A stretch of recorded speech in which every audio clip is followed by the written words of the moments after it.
com vocês? Eu espero que sim. Meu nome é Lilac, mas vocês podem me chamar de Lila. Você está no Com Amor Lila. E hoje eu vou mostrar um pouquinho das minhas últimas leituras, tanto de livros quanto de mangás. É muita coisa, então eu não vou mostrar exatamente na ordem que eu li, até porque eu nem lembro. Mas eu vou tentar falar um pouquinho da história, bem breve, eu prometo. E também quantas estrelas eu dei, um pouco da minha reação sobre a história. Antes de começar o vídeo, eu gostaria muito que vocês se inscrevessem no canal. É muito importante que vocês se inscrevam, porque ajuda demais os números do canal, tá? Deem like também no vídeo, me sigam nas redes sociais, que vai aparecer bem aqui embaixo. Eu estou lá na roxinha quase todos os dias fazendo live de sprint de leitura. Eu tô no Twitter, no Instagram, sempre compartilhando sobre as minhas leituras e outras coisas mais. E é isso. Se vocês também puderem, quando forem comprar alguma coisa na Amazon, lembrarem de mim, pode ser um livro ou qualquer outra coisa, vocês usem o meu link que tá aqui embaixo. Eu também tô lá no Telegram, onde eu coloco sempre links de promoções e aviso quando tem vídeo novo, aviso quando tem live, esse tipo de coisa. Se vocês quiserem também dar uma olhada na minha lojinha do Shopee, onde eu coloco principalmente meus mangás usados, e também estão à venda o meu livro, Vale dos Vagalumes, porque eu sou escritora, então eu escrevi uma releitura sombria de Alice no País das Maravilhas. Se vocês quiserem dar uma olhadinha, todos os links estão aqui embaixo, tá bom?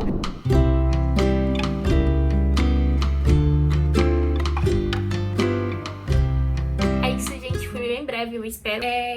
Vamos começar. Então, o primeiro livro dessa listinha é o Mau Começo, o primeiro livro da série Desventuras em Série. E foi um livro completamente 5 estrelas. É um infanto-juvenil, tá, gente? É um livro bem mais infantil mesmo. Mas pra quem gosta de uma boa aventura e quem não se importa com leituras desse tipo, não é aquele tipo de pessoa que só quer ler livro adulto e tal, é uma boa pedida. Vai contar a história dos 3 irmãos Baudelaire. Eles perderam os pais numa grande tragédia, no incêndio, e daí eles vão pra casa de um tio ou primo da mãe, eu não lembro direito, mas é o parente mais próximo deles, chamado Conde Olaf, que é um ator decadente que joga todas as suas frustrações nas crianças e tem um plano de querer roubar a herança delas, a herança que os pais deixaram pra elas, porque é muito dinheiro. E eles só vão poder tocar nesse dinheiro quando a Violet, que é a personagem a mais velha, ela completar 18 anos. Ela é bem novinha ainda, então tá bem longe disso. O que acontece aqui é literalmente desventuras, é por isso o nome da série, não tem nada de feliz, nada de agradável. Já no início, o Lemony Snicket, ele fala isso pra gente, ele avisa isso pra gente. Eu vou até dar uma lidinha na primeira frase pra vocês terem uma noção. Se vocês se interessam por histórias com final feliz, é melhor ler algum outro livro. Vou avisando, porque este é um livro que não tem de jeito nenhum um final feliz. Como também não tem de jeito nenhum um começo feliz. E em que os acontecimentos felizes no miolo dessa história são pouquíssimos. Então, sim, pelo que eu entendi, os irmãos Baudelaire, eles vão estar na casa do Conde Olaf aqui no Mau Começo, mas aí já no segundo livro eles estão na casa de outro parente e assim por diante, e aparentemente muitos desses parentes vão querer de fato a herança deles, então são de fato desventuras em série que eles vão passar. Eu gostei muito, achei muito divertido, a escrita do Lemony é muito irônica, muito sarcástica, e eu achei perfeito mesmo. É ótimo pra passar o tempo, dá pra ler até em um dia. Eu não li em um dia porque eu sou bem lerda pra ler, mas dá pra ler em um dia e é uma ótima pedida se você quer apenas uma aventura assim, sem compromisso nenhum. Gostei demais mesmo. E eu já tô com o segundo e terceiro aqui, eu espero começar em breve a continuar lendo essa série, né, gente? Não se importem com as poeirinhas daqui, tá? Que tá passando no vídeo. É isso aí, a vida é assim. E aí a gente vai de um livro 5 estrelas pra um 3,5, que foi Os Contos Fantásticos Coreanos. Esse aqui é uma publicação da Labora Livros, a editora Labora Livros.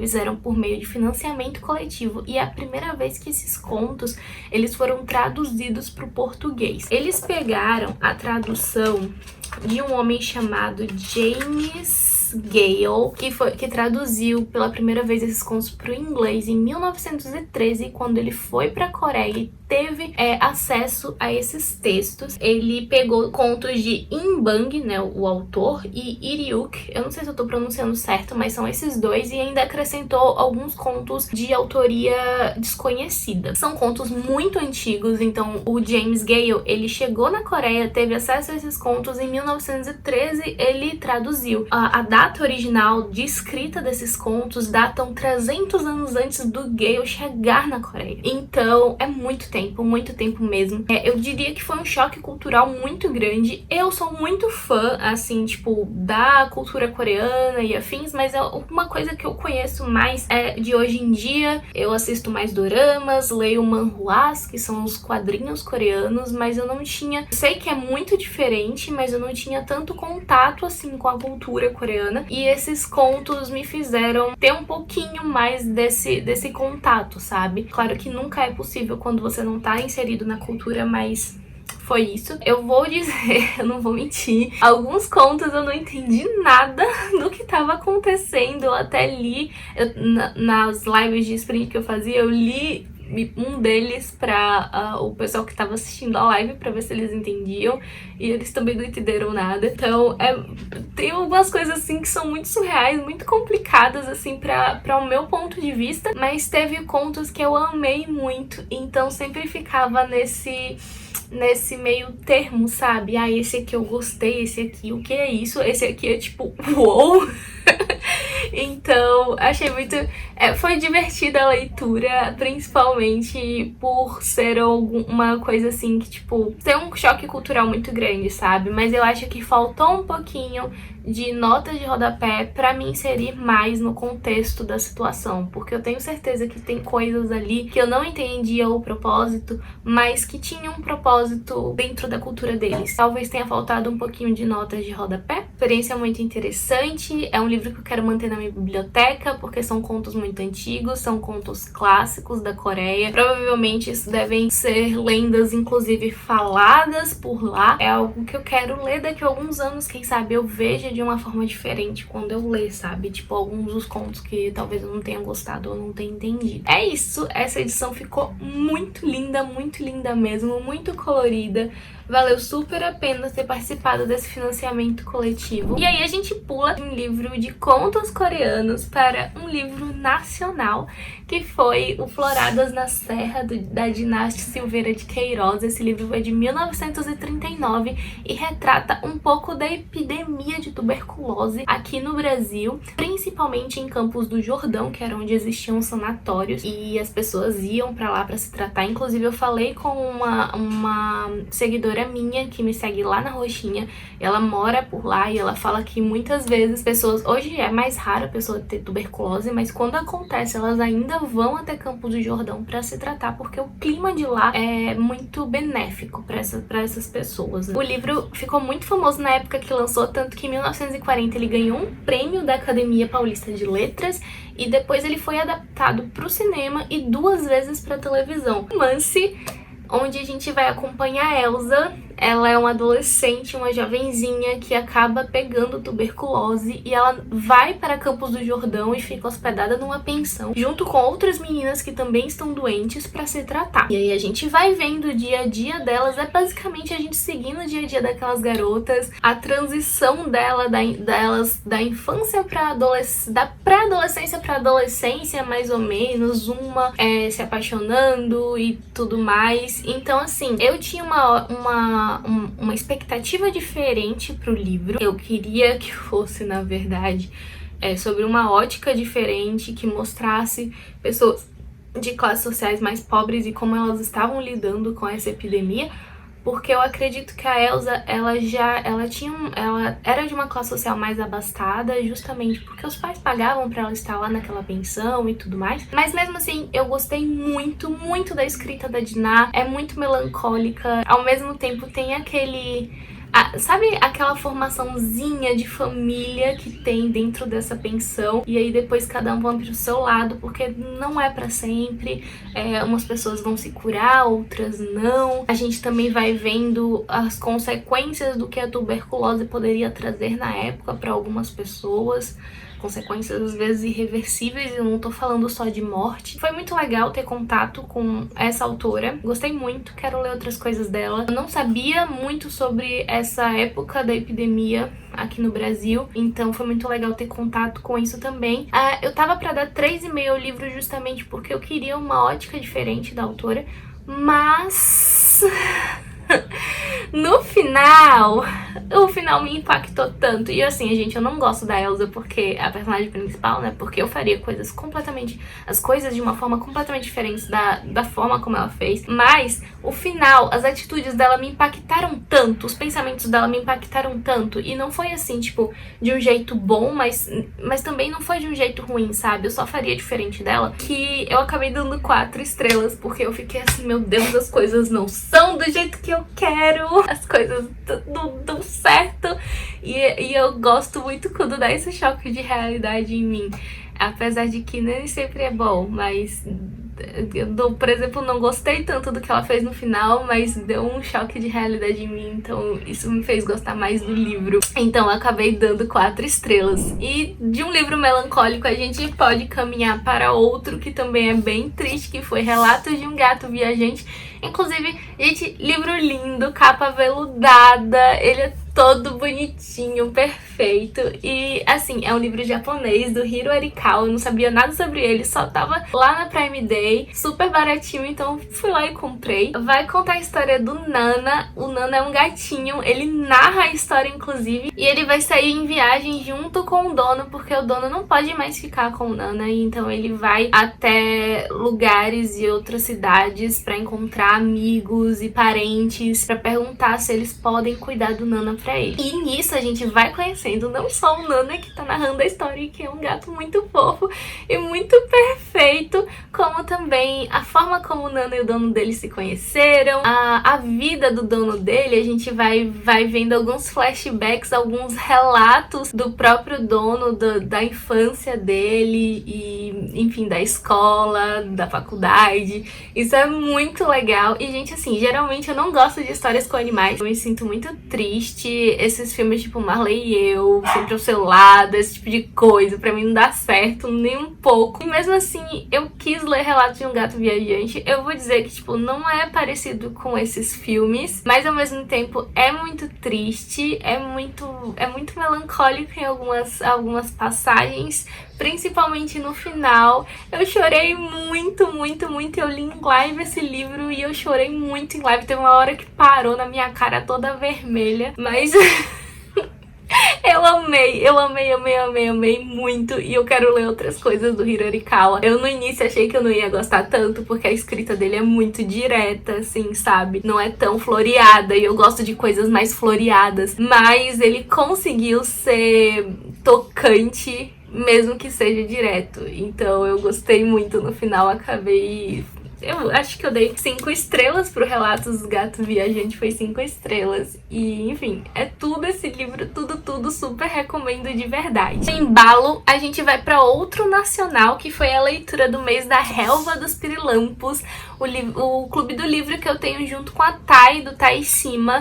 Foi Laços, da Bianca Souza, é um livro de fantasia com vampiros, bruxas, uma floresta encantada. Vai contar a história da Lívia, que é uma vampira, que ela é aprisionada numa torre por uma bruxa desde que ela se entende por gente, e ela é obrigada a matar homens que entram lá dentro da floresta, né? Por alguma razão. Ela não sabe porque que essa bruxa obriga ela a fazer essas coisas e aprisiona ela. A bruxa se chama Brianna, eu não lembro, não sei como se pronuncia. A gente também vai ver o ponto de vista dela, a gente vai entender os motivos dela. E, enfim, gente, tem romance, tem um ponto muito grande aqui nessa história que é, tipo, todo mundo tem um lado bom e um lado lado mal. Então a gente vai ver os motivos da Lívia, a gente vai ver a Lívia tentando escapar, a gente vai ver a Lívia como vilã pra algumas pessoas, pros caçadores que entram na floresta e ela mata, né? Mas a gente vai ver a Lívia como vítima quando ela tá aprisionada pela Brianna lá sem saber o motivo. E também vamos ver a Brianna como vítima em algumas questões e como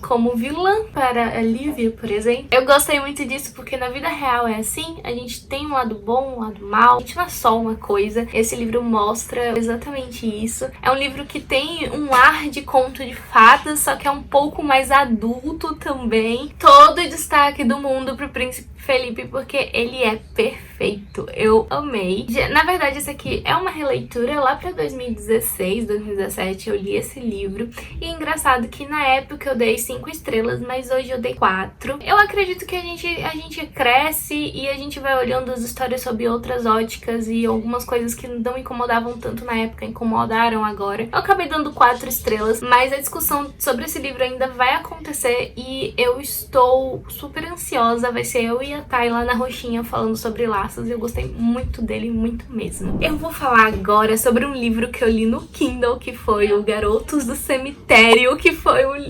Gente, acho que foi o meu favorito do ano inteiro. Eu amei esse livro. Vai contar sobre um menino chamado Yadriel. Ele é um garoto trans e gay e ele é um bruxo. Ele vive numa comunidade bruxa dentro de um cemitério lá em Los Angeles, se eu não me engano é em Los Angeles que ele mora, eu não tenho certeza, mas acho que é Los Angeles. Enfim, gente, eu gostei tanto desse livro. E assim, o que acontece?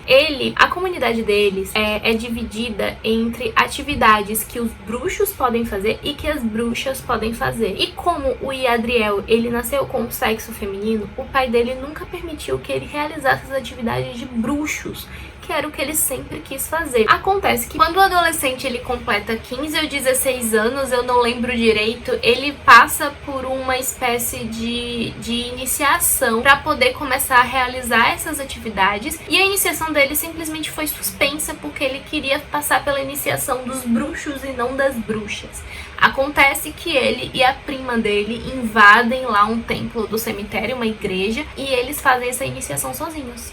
E aí ele passa a ter poderes de bruxos sem a autorização do pai. E o que acontece? Depois de fazer todas essas situações, esse negócio escondido, primeiro, ele sente que o primo dele morre, porque quando algum bruxo morre, todos os bruxos sentem a mesma coisa. O primo dele morre e ninguém sabe onde tá, o pai tá desesperado, toda a família tá desesperada, saem pra procurar ele e o Yadriel não pode sair porque só quem pode sair pra fazer essas atividades de campo são bruxos, e na cabeça do pai dele, que é o líder do clã, ele não é um bruxo. Ele não pode ajudar, ele fica desesperado, ele tenta ajudar sozinho junto com a prima e acaba encontrando um objeto onde tem um fantasma aprisionado. Seria tudo muito fácil se nesse objeto estivesse o espírito do primo dele, mas não, tá? O espírito de um menino aleatório X que ele só viu algumas poucas vezes na escola e ninguém nem sabe, nem o próprio menino sabe por que morreu. E aí ele vai ter que descobrir. E aí temos um romancezinho, a coisa mais linda e fofa do mundo entre o Yadriel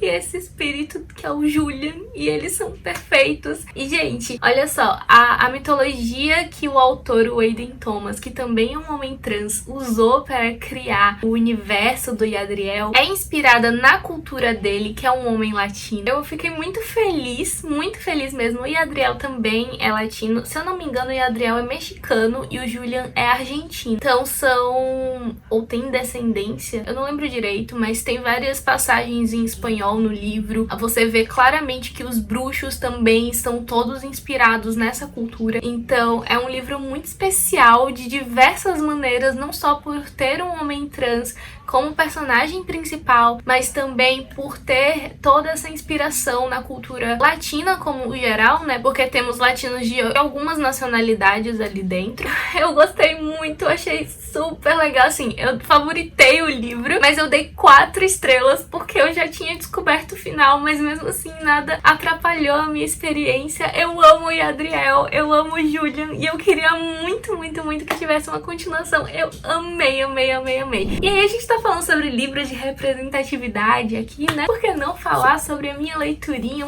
também uma das minhas favoritas do ano, que foi Os Sete Maridos de Evelyn Hugo. Eu amei Gente, esse livro aqui é tudo na minha vida. A gente vai começar conhecendo uma jornalista chamada Monique, que é uma jornalista assim, ela não é tão famosa não, ela não é tão conhecida, ela trabalha numa revista super famosa, mas ela trabalha assim com textos pequenos. Só que um dia a chefe dela chama ela na sala e diz simplesmente, olha só, a Evelyn Hugo, a maior estrela da vida de Hollywood, tá completando 80 anos, ela quer dar uma entrevista sobre a vida dela. Ela quer que você entreviste ela. E aí a Monique fica tipo, o quê? Como assim? A Evelyn Hugo quer? Ela já ouviu falar de mim? Ela vai até a casa da Evelyn Hugo e a Evelyn Hugo vai contar toda a história de vida dela para ela. E assim, a Evelyn Hugo é um ser humano muito polêmico, porque ninguém nunca conseguiu arrancar as verdades assim da boca dela, mas a mulher teve 7 maridos. A Evelyn é perfeita, é maravilhosa, é tudo na minha vida. E assim, é um livro com muita representatividade, é um livro que também vai ter um contexto histórico muito forte, né, porque a Evelyn participou daqueles anos de Hollywood, sei lá, anos 50, anos 60, então tem um contexto histórico muito grande.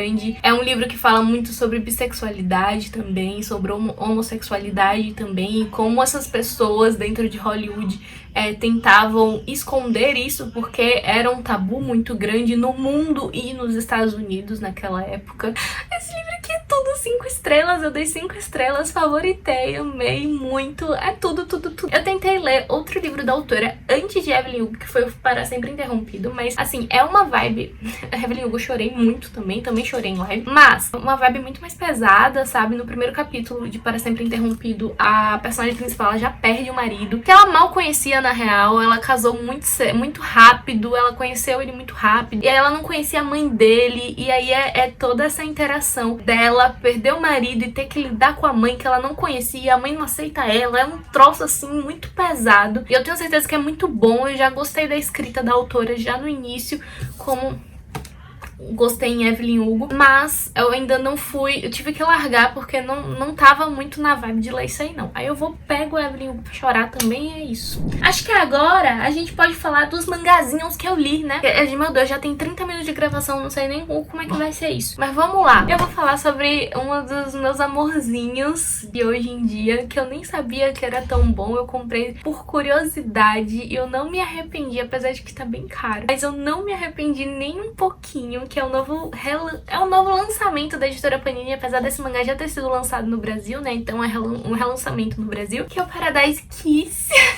Eu tô aqui com o primeiro e o segundo volume, o terceiro volume ainda tá em pré-venda. Eu não sei se dá pra ver, gente, mas esse laranja aqui é muito neon. É perfeito, perfeito, perfeito, perfeito, perfeito. Ele é um josei, eu não sei como que fala, mas é um romance assim mais voltado para mulheres adultas, demograficamente falando lá nas classificações do Japão, né? Mas a gente sabe que todo mundo lê o que sentir vontade, e é isso. Eu também leio muito shounen, que é voltado para meninos. Paradise Kiss vai contar a história. Deixa eu ver qual é o nome da personagem principal, porque os personagens só chamam ela de Caroline, que inventaram esse apelido pra ela, e aí eu já não sei nem mais o nome dela. Eu vou chamar ela de Caroline. Ela é abordada na rua um dia por um menino assim, tipo, super gótico, cheio de piercing, e ela fica tipo, o que é isso? O que tá acontecendo? Porque ela é uma menina assim, super certinha, sabe? Mas ela é muito bonita, muito alta, super magra, e aí ela é abordada por esse menino, ela sai correndo, e o menino sai correndo atrás dela. E aí, quando ela descobre o que na verdade ele quer, é estudante de uma escola de artes, basicamente, né?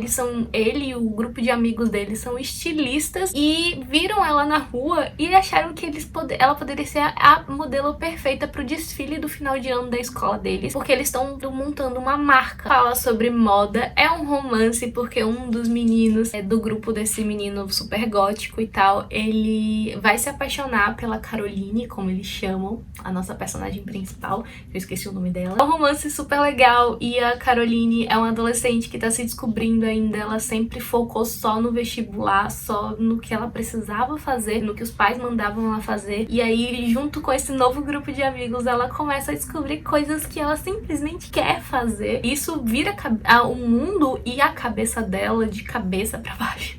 Faz sentido, faz. É muito divertido. Aqui aqui a Panini diz que é aconselhável para maiores de 18 anos. Então, literalmente, a gente tem muitas falas sobre sexo. Então, eu acredito que sim, mas não tem muitas cenas explícitas, sabe? As capas são lindas. Eu já quero muito o segundo volume, só que eles são bem carinhos. O terceiro volume, na verdade, né? Só que eles estão bem carinhos, mas eu vou deixar o link aqui embaixo pra caso vocês se interessem em ver, porque vale muito a pena, gente. E ele tá muito bonito. Ele tá muito bonito mesmo, de verdade. E aí, eu vou mostrar o segundo e o terceiro volume de Blue Into You, que é um mangazinho Yuri. Mostra um relacionamento entre duas meninas. Então a gente vai conhecer essa ser humaninha aqui de cabelo rosa, a coisa mais linda do mundo, que é a Yu.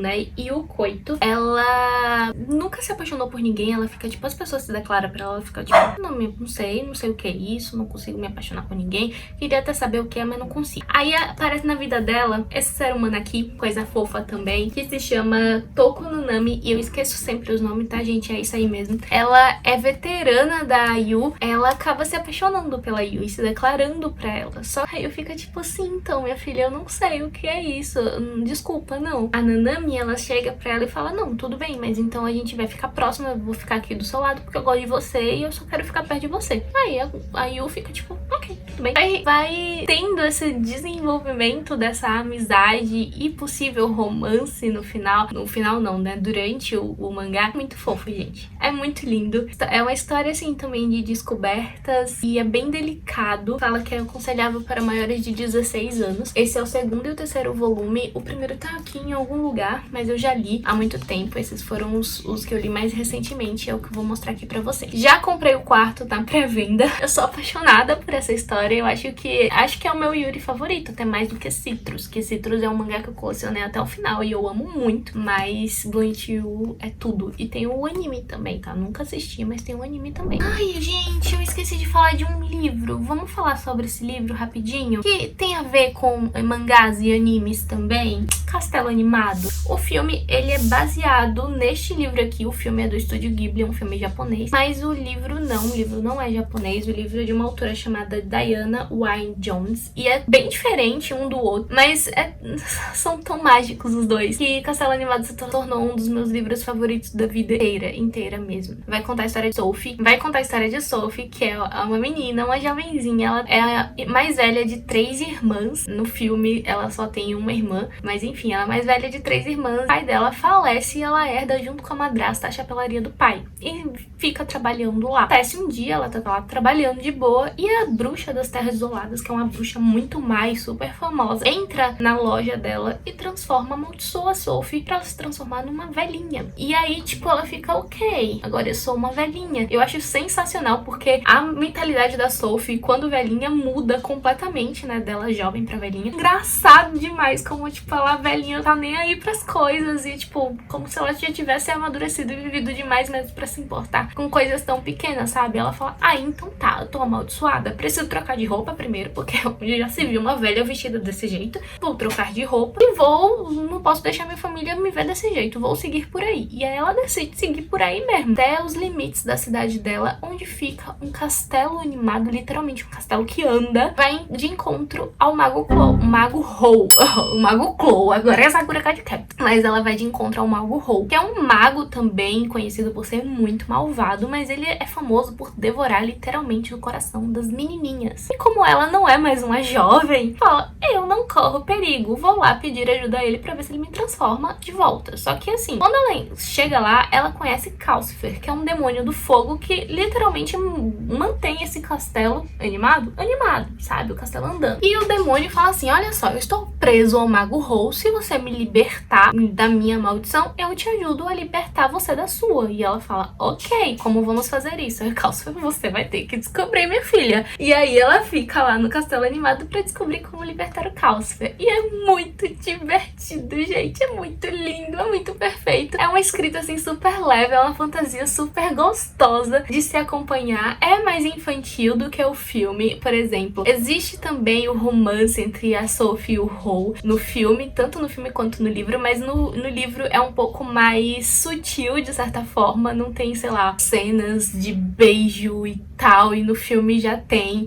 Também tem algumas diferenças, né? A verdadeira identidade personagem do Hou no filme, ele é um pássaro negro e isso é muito o estilo do Miyazaki, de interpretar as histórias, de deixá-las mais sombrias. Isso aí é coisa só do filme. Também o plano de fundo de guerra também só tem no filme. Tem alguns personagens que mudam até o gênero. O vilão muda também. Os dois valem muito a pena. Os dois são meus favoritos da vida, tanto o filme quanto o livro. Ele entrou naquela minha listinha de O Diário de Anne Frank, O Morro dos Ventos Vivantes e Drácula, que são meus livros favoritos. Agora também tem o Castelo Animado. Temos um outro lançamento que eu gostei muito de ter lido. Eu comprei por curiosidade, que foi o Haikyuu. Gente, esse mangá é muito legal e eu não achei que eu ia gostar, porque assim, na verdade eu comprei porque muita gente tava falando, muita gente, mas eu não gosto de coisa de esporte. Eu sempre fiquei assim, tipo, Kuroko no Basket, Prince of Tennis, não, esporte, não quero.